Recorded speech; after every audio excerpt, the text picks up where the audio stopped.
ହଉ ଆଜି କଣ ପଢିବା କହିଲ? Domestic animal. ଡୋମେଷ୍ଟିକ ଆନିମଲ ମାନେ କଣ?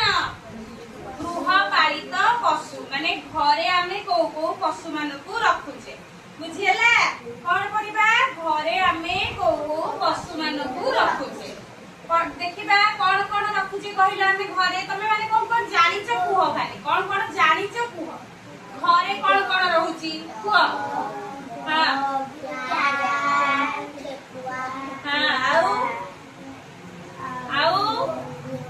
ହଉ ଏଥର ମୁଁ କହୁଛି ଶୁଣ। ଆମେ କଣ ରଖୁଛେ? ଗୋଫାଲ। ଗୋଫାଲ ମାନେ କଣ? ମଇଁଷି। ଆଉ କଣ ରଖୁଛେ? ରାବିଟ। ରାବିଟ ମାନେ ଠେକୁଆ। ଆଉ କଣ ରଖୁଛେ? କ୍ୟାଟ। କ୍ୟାଟ ମାନେ ବିଲେଇ। ଆଉ କଣ ରଖୁଛେ? ଗୋଟ ରଖୁଛେ। ଗୋଟ ମାନେ ହେଲା କଣ? ଛେଳି। ଆଉ କଣ ରଖୁଛେ? ଡଙ୍କି ରଖୁଛେ। ଗଧ। ଗଧକୁ ରଖିକି ଜିନିଷ ପତ୍ର ବୁହାଉନେ ଆମେ ଗଧ ରଖୁଛେ। ଆଉ କଣ ରଖୁଛେ? ଡଗ। ଡଗ ମାନେ କଣ? କୁକୁର କଣ କରେ? ଘର ଜଗିଥାଏ। ଆଉ କଣ ରଖୁଛେ? ଶିପ। ଶିପ ମାନେ ହେଲା ମେଣ୍ଢା। ଆଉ କଣ ରଖୁଛେ? ଅକ୍ସ। ଅକ୍ସ ମାନେ ବଳଦ। ଆଉ କଣ ରଖୁଛେ? କ୍ୟାମେଲ। କ୍ୟାମେଲ ମାନେ କଣ? ଓଟ।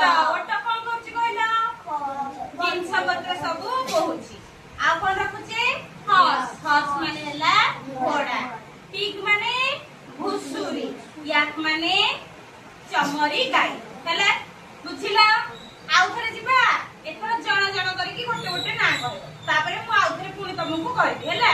ଡୋମେଷ୍ଟିକ ଆନିମଲ ନାଁ କହିଲୁ। ଗୋଟେ ଗୃହପାଳିତ ପଶୁର ନାଁ କ୍ୟାଟ। ତୁ କହ। ଡଗ କହ।